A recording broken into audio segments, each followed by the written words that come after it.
Hello, today what we're going to do is I'm going to show you a little bit about how to record in Microsoft Teams and also how to change your background. That's the first thing you want to do. So what we want to do is, you can see behind me, I'd like to change it so my students can't see what's behind my background. So to do that, we touch these three dots and it says show background effects.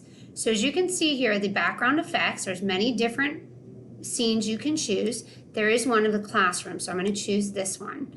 In order for me to see it behind me, I have to hit the word apply. Okay, the next thing I want to do is before I begin, I want to share my screen. So what I'm going to do right now is share to you. I'm going to choose a math workbook that I chose. So now you don't see me, but as you can see here, you can see their work. Okay, now if I want to stop sharing, I can hit this button here. It says stop sharing. Now, once I share my screen, this is where I want to hit start recording, because then it will start recording my lesson. So first I would share my screen so that the students can see what's on my computer. The next thing that I want to do is, after I share my screen, I want to hit record so I can record and teach my lesson. So again, share my screen. I can choose this one. I can go through the work. Now, in order to write on this for everybody to see, you are going to have to use your Epson tools. Okay, so I'm going to go back to stop. So once I'm done sharing my screen and teaching my lesson, I can hit stop recording. I don't have to hit end meeting, but I can stop recording the lesson of the material that I just taught. So right now I'm going to hit stop recording.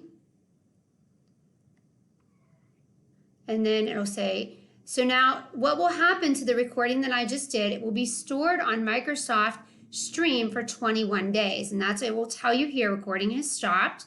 But that doesn't mean, if you don't end the meeting, that doesn't mean you hang up on the students in your class. That just means that's a portion of your lesson that you want to have them watch down the road.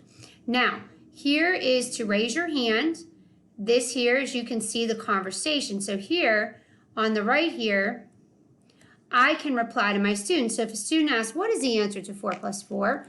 I can reply back, the answer is 8. And then hit this arrow and send it to them. I can also send emojis, and I can also send documents to them, attached documents. Now, if I want to see who's to take attendance, who's in my class, if I can't see them, currently in the meeting, it will list the people there. Now you can see I have previous students here to suggest. If I wanted one of them to join me, I could hit ask to join, and it will actually call them using their email address. Now, when I'm done with my meeting, these buttons here, you turn the camera off.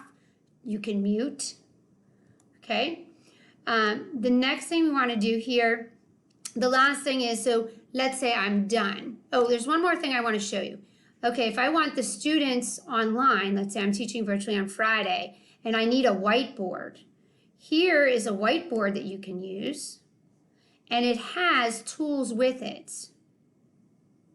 So here are the tools here that you can choose to write with it. But you need to make sure that you share the screen so if I'm doing 4 plus 4 equals 8. Now right now, the only one that can see that is me. What I have to make sure I do is share my screen. And then my students will be able to see that. And then you can erase. You can also put text in here as well. So those are just a few pointers. Now I'm done with meeting. I'm going to stop sharing now. So I will hit stop sharing. To end my meeting now, all I have to do is hit this hang up button. Hope that was helpful.